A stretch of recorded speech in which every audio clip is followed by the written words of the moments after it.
Thank you for listening to Dharma Talk from One Mind Dharma. My name is Matthew Sokolov, and I'm sitting down here with Elizabeth Sokolov. And if you want to find out more about us, you can visit www.oneminddharma.com. I forgot how many W's I said there for a moment. We have one of our main things we do is daily guided meditation emails, where you get a new meditation, guided meditation, every weekday directly to your inbox. They're 7 to 15 minutes, sometimes going all the way up to around 20. And they're aimed for beginners to develop a daily practice and learn to meditate and investigate new ways to meditate. And you can learn about that at oneminddharma.com/daily. And the last thing I'll throw out there is One Mind Dharma now has an app on the Google Play Store. It's pretty awesome. You can listen to our meditations right on it. You can read our blog. You can listen to Dharma Talk on it. Perhaps you're even listening to Dharma Talk on it right now. It's on the Google Play Store, and it will be coming to iOS and iPhones and iPads and everything in the next week or two. But right now, you can get on the Google Play Store at oneminddharma.com/Google. Very exciting stuff. Very exciting stuff. I listen to a lot of different podcasts, and I listened to one a podcast for my business, and they do the beginning and they call it the potatoes, and then they have the meat of the podcast, and their potatoes are like 5 minutes long of just like promo stuff and all that kind of stuff. And I feel bad when I do like a half of a minute of potatoes. Although I don't know if the meat into the meat now. I don't know if the meat is the right word. The meat of the Dharma. Yeah, in a Buddhist podcast. The tofu. The tofu of the Dharma. Here we go. Into the tofu. The main dish. So I thought we'd talk today about something that is relatively, I don't know if simple is the right word, but basic or foundational. And that's, what is mindfulness? It seems like kind of a silly question, because if you're listening to this podcast, you either have some interest in mindfulness or meditation, and possibly even have some experience in it. But I think that it's a word that is thrown around so much these days. You hear it all the time. You hear it from people that have no actual like Buddhist meditation practice or anything, but it's just a principle of like being present. They say, be more mindful of that, or whatever it is. It's a word that's become so heavily used in our society that I think we've become disconnected a little bit from what it actually means to be mindful. Yeah, I find that in a lot of the groups that we lead, that it's just one of those sort of buzzwords that gets tossed around all the time that people are a little bit confused about. Well, in buzzword, full disclosure, I use it all the time in things because it's good for marketing. And a really good example is, I'm probably going to name this podcast episode, "What is Mindfulness?" Because people like the word. They're interested in it. Yeah. But it's hard when you have to explain it sort of in a Buddhist context, and then also explain how it's been appropriated, I guess I'll say, by the secular community as well, which is fine. There's nothing wrong with that. But I think it does have a different, or at least a specific meaning in the Buddhist context. Yeah. I always talk about mindfulnism like this, the religion of secular mindfulness. Exactly. Not like to make fun of it or anything, but there is a whole kind of, and I'm not talking specifically about MBSR, because that's a little bit more in depth. Mindfulness-based stress reduction. Mindfulness-based stress reduction, which is a more scientific approach that Jon Kabat-Zinn founded, and it's beautiful. A lot of people come to mindfulness practice because of it. But there's this like mindfulnism of like, oh, my spirituality is just being present with things, which is not a bad thing at all, but it's different than really understanding what mindfulness is. So maybe we can talk first about what mindfulness in a Buddhist context is, and then we'll talk about what it isn't, because as you said, we teach groups and it's kind of a buzzword. I was thinking of a few things that we often hear, and it's like, oh, you don't need that to be mindful, or that's okay to have that and be mindful. Yeah. So I would say my first thing that mindfulness is more than just being present. And I probably talked about that on the podcast before, because I'm very passionate about it. I think about Sally Armstrong, a teacher at Spirit Rock, who said, if mindfulness is just being present, then every dog I've ever met is completely enlightened. Now, that may be true, on another note. But It's definitely a possibility. mindfulness is more than just being present. There's a quality of mindfulness as the Buddha laid it out in the four foundations. And I think even in like a simple way to understand that mindfulness is being present and understanding what it's leading to. And I can use an example. Mindfulness is not, I'm punching this person in the face right now, but I'm mindful, so it's okay.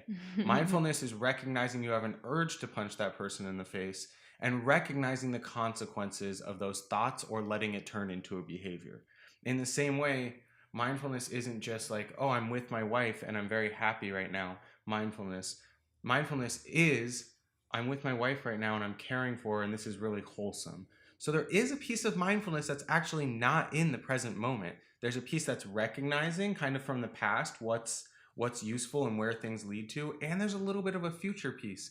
We don't always know the consequences of our actions, but we do know if it's wholesome or unwholesome, if it's skillful or unskillful. Or I think, what did Joanna used to say? Yeah, my teacher always said, is it leading to more suffering or liberation? Yeah. So as you're being mindful, to also have that in your mind. And that doesn't mean every time necessarily having to name that for yourself. I think that through repetition, and some things are very intuitive to us, which are leading to more suffering and which are leading to liberation. But it does mean having that in your mind or having that in your awareness, keeping that intention of, is this leading to suffering or liberation? And hopefully the intention of leading to more liberation, having that with you as you're being aware. Yeah. Not, again, coming back to the like, oh, I'm punching someone in the face, but I'm being mindful. That's not mindfulness. I feel my knuckles hitting his jaw. Pleasant. That brings me to my next kind of thought is that mindfulness is non-judgmental. That's a good one. I think that there's this, we hear it a lot in our groups, whether it's at a treatment center or in normal, not that the recovering addicts aren't normal, but in the regular sitting groups that, I was mindful and of how much I hated that person or that situation. And, maybe that's just a semantic kind of argument that like, oh, maybe you mean like unpleasant or something. But really, mindfulness is noticing what's coming up, and we can notice something is really unpleasant and doesn't feel good without hating it. And when we do hate it or have that aversion, to also notice that. But to me, mindfulness is a core piece of that. Not that it needs to be non-judgmental to be true mindfulness, but something we should have the intention, as you just said, toward is not judging ourselves or not judging the experience that's coming up. We can label it and notice if it's pleasant or unpleasant. We can use some discernment, some wise judgment, if you will, and notice if it's like making us, leading towards liberation or suffering, or making us happier or causing us more pain. But when we form all these judgments around our experience when we're present for it, it's really a way that it's taking us out of the present moment, in my opinion. Yeah. I think the next thing that I would say is that mindfulness is all-encompassing. Is that what you were going to say? No, I thought you were going to say something else. Oh, mindfulness is all-encompassing. So I hear often people saying, I just totally wasn't. We should have started with that one. Yeah, I totally wasn't mindful for that sit. I was thinking the whole time and whatever. Well, and I always say to them, well, were you mindful of your thoughts? Were you able to be aware of the thinking and then come back? Or even just be aware and watch the thoughts pass? And they're like, oh, well, I did that a little bit, but that's not, that's not mindfulness. And mindfulness is all encompassing. It is awareness. You've had some experience with really looking at that recently with some thoughts, I don't want to share your whole story, but just some unpleasant thoughts, or maybe some thoughts you didn't necessarily want to be there. And yeah, and I don't want to speak for you. No, absolutely. And then having the awareness of, I'm having these thoughts, and not trying to like squish them down or stop them from happening, but keeping in mind these thoughts are leading to more suffering, and just having the awareness around that's the true mindfulness of it. And I also hear people say it in the other way of, I was really mindful of my breath. And I think that's a little bit of a fallacy, because if you're paying attention to just one thing, you're probably practicing concentration, not mindfulness. And maybe I'm wrong on this. But mindfulness is really more all encompassing than just paying attention to one thing. That's usually what we call concentration. And there's a relationship there. I mean, traditionally in Absolutely. the suttas, the constant mindfulness leads to samadhi or concentration, and they're required for each other. I mean, I think there is an under appreciation for those concentration practices, as that's, I almost said historically. Traditionally, what the Buddha was practicing when he became, I almost said became woke, became enlightened, was a concentration practice, that it's really important. He was going through the jhanas, and there is a relationship there, but there's also an over, and again, this is my opinion, there's an over kind of, not over stress, but this like image that mindfulness meditation is just focusing on the breath. And again, I think it's important, but I also think that there needs to be some spaciousness or some, I mean, allowance. I know that's kind of Yeah. a weird word to say, but that quality of allowing, which I think brings us probably to the next thing that mindfulness is. Mindfulness is gentle and kind. And I struggled with this so much when I was struggling with sleepiness in my meditation, because it was like every time I woke up or came back to my meditation, I was forcing my attention back to whatever I was supposed to be doing, like forcing my mindfulness back. And it wasn't gentle and it wasn't particularly kind. And at first, when I was noticing my sleepiness and coming back, it was actually unkind, and I would say things like to myself like, "Oh, you've wasted this whole meditation sleeping. Oh, you're not really meditating again." And once I got past that, and I started to be more kind to myself when I came back, it still wasn't gentle. It was still forceful. And you explained it to me in a way that you had heard a Dharma talk, where you said, imagine just really gently resting your awareness on whatever you're paying attention to. That was Joseph, Was the man who married us. Awesome. And so from then on, I started really trying, especially after periods of, falling asleep in meditation and waking back up, like imagining that I was just scooping my attention and my mindfulness up. Oops. And gently placing it down on whatever I was returning to. So rather than just like forcefully bludgeoning it back to what I was supposed to be doing, just like gently picking it up and placing it down. Yeah, that was, I mean, I love that image. Jack Kornfield uses it like training a puppy kind of thing, where you bring the puppy back to the pad gently. But when Joseph said that, I connected with it. He was actually talking about the breath in that one when he said that, and said you should be aiming to rest your awareness on the breath, not pin it down. Because I was telling him, I don't know if it was a Dharma talk or I like pin it down with knives. That's what I was like, pinning it down, but it's applicable to sleepiness, it's applicable to thoughts.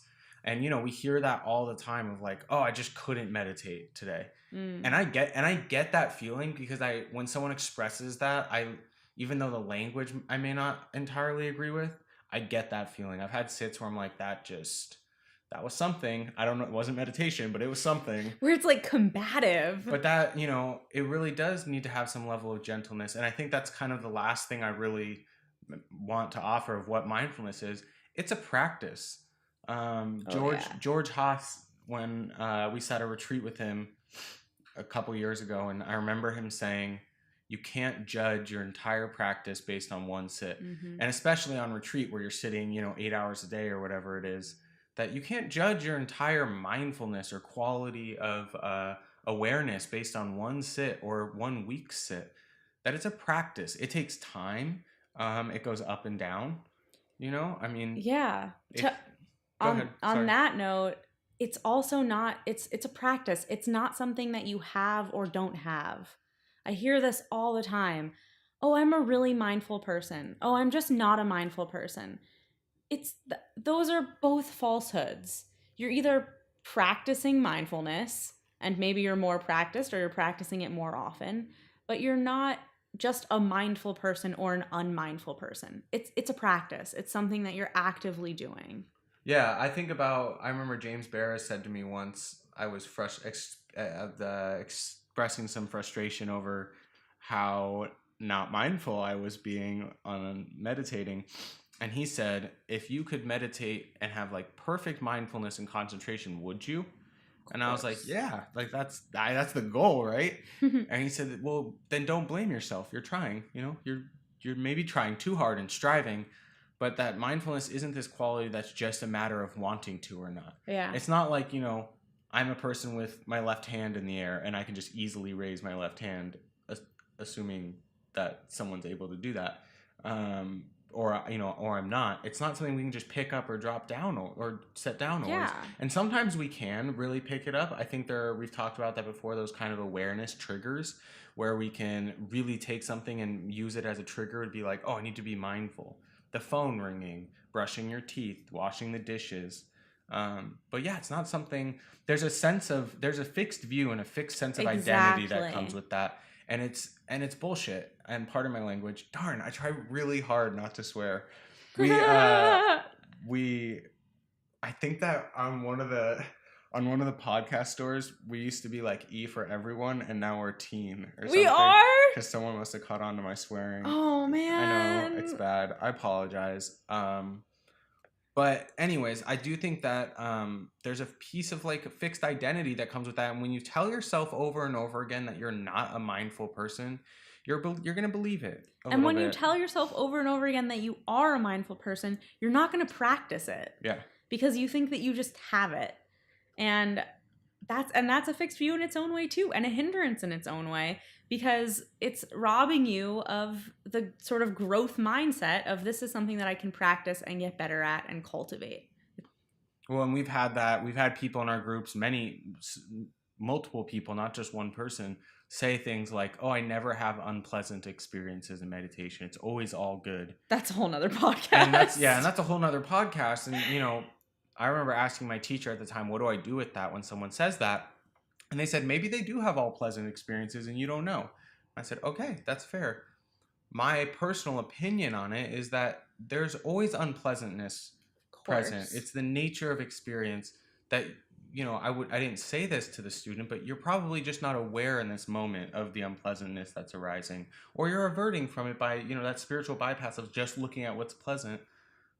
So to have that beginner's mind, I think. Yeah. And the last thing I want to offer on that mindfulness as a practice is, I say it a lot during concentration practices, actually, that if you were already perfectly mindful, then you wouldn't need to be meditating. Why would you meditate? Wouldn't that be great? To gain insight, I guess, to the mind, but it's a practice.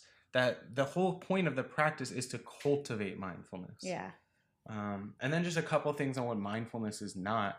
I think that number one is mindfulness is not, well, I'll put in like parentheses, necessarily empty-minded.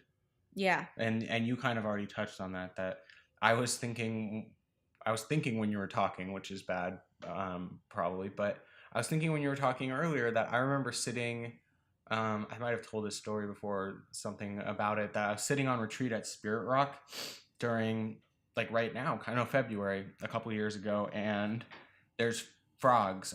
I think they're frogs, and there are frogs in the creek, and I'm assuming there's like a couple hundred of them. They're like a lot and really loud. Maybe it's just one really big one. Yeah, it could be like 3 that are just incredibly loud, but they're very pleasant sometimes. Like when I was going to sleep, I found it very pleasant, like that kind of just nature sound. But while I was meditating in the meditation hall, it was bothering me quite a bit. And I was having a moment where I was, just very in the sit and mindful of what was going on in my mind.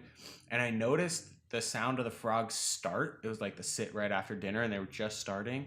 And I noticed the mind go unpleasant frog. And then I had the thought, like, I would like to go out there and step on them. Oh my God. No, I know. And I didn't, like, obviously, I guess that's not obvious. I didn't. We all have those thoughts. I wasn't even close to actually doing it. And then my next kind of thought, or I guess the reaction was like, oh, wow, like that's really intense. But it was, that was a moment of mindfulness in that I noticed that thought and kind of how harmful it was and, was aware of it. And so you can have thoughts and be mindful. You can have, another example that people often, and this is probably a whole nother podcast too, is sexual thoughts. There's nothing not mindful, in my opinion, about sexual thoughts. Yeah. Not inherently, I should say. You have them, you see it and you let it go. It's about not hooking into it. Yeah, I mean, I've had the sits. I think I told you this. I had a sit.